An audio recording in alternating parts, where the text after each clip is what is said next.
ఏమంటీ ఏం చేస్తున్నావు? పప్పు మాత్రం చేయట్లేదు, టెన్షన్ పట్టుకో. ఏమో ఇక్కడంతా పప్పే కనపడుతుంది. ఆకలి వేస్తుందంటే ఇప్పుడు స్టార్ట్ చేస్తున్నావు పప్పు. అది ఎప్పటికో 10 నిమిషాల్లో అయిపోతుంది, డోంట్ వరీ. ఏంటది? నెయ్యి. పప్పులోకి నెయ్యి వేస్తున్నావా? అదే పప్పు కాదని చెప్పిన కదా. మరి ఏంటిది?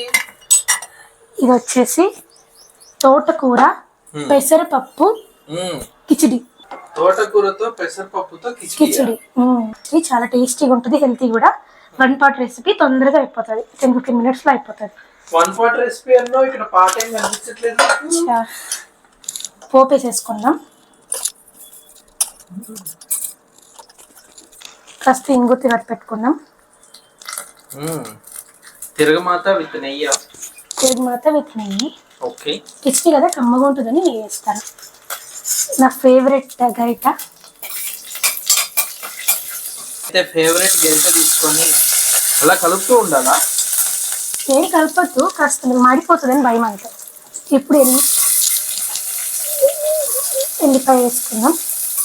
వెల్లుల్లిపాయలు.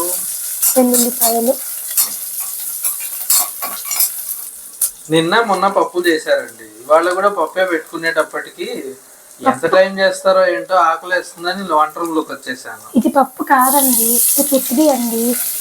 తర్వాత చెప్తున్నారు కిచిడి అంట.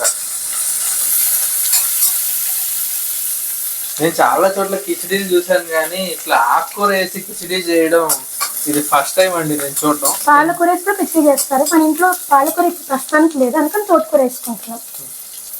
ఓకే, పాలకూర అంటే గుర్తొచ్చిందండి. పాలకూర చేసుకునేటప్పుడు ఇట్లా టమోటాలు మాత్రం వేసుకోకూడదు. పాలకూర టమోటా రెండు తింటే కిడ్నీలో స్టోన్స్ వస్తాయని మా పెద్దలు చెప్తుంటారు. ఏం చెప్తారో తెలియదండి. హోటల్స్ లో ప్రతి దగ్గర పాలకూర కిచిడి వేస్తారు కదండి, పాలకూర టమాటా వేస్తారు కదా. మరి పెండ్లాల పాత కారణం అంతా మొగుళ్ళే కదండి, ఇంకెవరు ఉంటారు? అవునండి, చూసారా? ఏది ఏమైనా ఈ ప్రపంచంలో ఎక్కడ చీమ చిటుక్కుమన్నా దోమ పట్టుకుమన్నా అన్నిటికీ కారణం మొగుడే. ఆ గోల పక్కన పెడితేనండి, ఫస్ట్ నేను నెయ్యితో కాస్త పోపు వేసుకున్నాను, కాస్త ఎల్లిపాయ వేసుకున్నాను, తర్వాత కొంచెం కరివేపాకు వేసుకున్నాను, దాంతో పాటు పచ్చిమిరపకాయలు, కొంచెం ఆనియన్స్ వేసుకున్నాను. ఆనియన్స్ కాస్త మెత్తబడిన వెంటనే టమాటా వేసుకుంటాను. అదండి మొగుడు పెళ్ళాల వంట. ఇంకా అవ్వలేదండి, అదండి నేను అప్పుడే అంటున్నారు. టమాటాలు వేసుకున్నామండి, కాస్త మెత్తబడినాయి ఉల్లిపాయలు. ఏమి చేయకుండా వెనకొచ్చి 4 మాటలు మాట్లాడేసి మొత్తం క్రెడిట్ తీసేసుకుంటున్నారండి.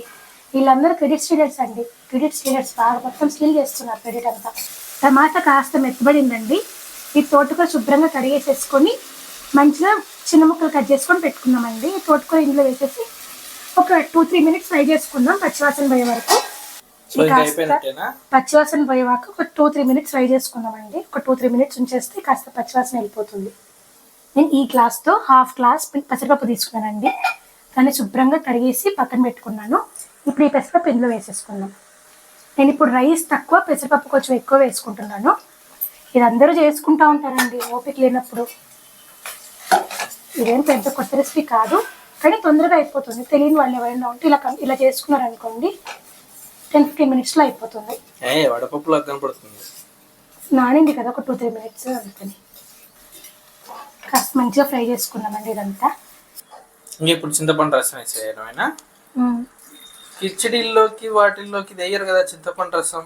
అంటే తోటకూర వేస్తున్నాం కదా, కాస్త పుల్లగా, సో మనం కాస్త పులుపు యాడ్ చేస్తే చాలా టేస్టీగా ఉంటుంది. సరే, ఇప్పుడు నీళ్ళు యాడ్ చేసుకున్నాం కదా, ఈ చింతపండు నీళ్ళు రసం. ఇప్పుడు దీనికి తగ్గట్టు మిరపకాయలు కారం 2 వేస్తున్నావు. మిరపకాయలు పెద్దగా వేయలేదండి, కొంచెమే వేసాను. కారం మన రుచికి సరిపడా. ఇంకా వీటిలో సైడ్ డిష్ ఏం అవసరం లేదండి, జస్ట్ మనం రైతుతో తినేసేయచ్చు, బాగుంటుంది. ఇవన్నీ కాస్త కలుపుతాము. ఇప్పుడు సరిపోని సాల్ట్ వేసుకున్నామండి. పప్పు రైస్ 2 కలిపి 1.25 గ్లాస్ అయిందండి, అందుకని నేను ఈ గ్లాస్తో 3 నీళ్ళు తీసుకున్నాను.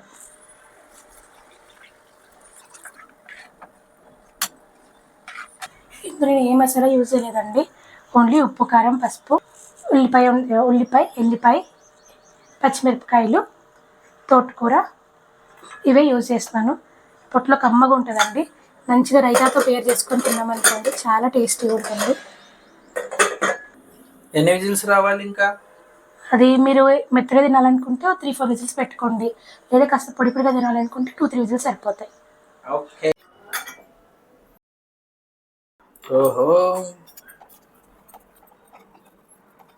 ఇది మంచిగా రైతాతో పేర్ చేసుకుంటే చాలా టేస్టీగా ఉంటుందండి. చూద్దామండి, టేస్ట్ కూడా చూసేద్దాం ఎట్లుందో. టేస్ట్ చూద్దాం అనుకున్నాం కదండి, ఫస్ట్ ఉట్టి చూద్దాం. మామూలు కిచడీ లాగా లేదండి, ఇది చాలా బాగుంది. ఇప్పుడే చేసాం కదా, వేడి వేడిగా ఉంది, చాలా బాగుంది. పెరుగుతో కూడా ఒకసారి ట్రై చేద్దాం.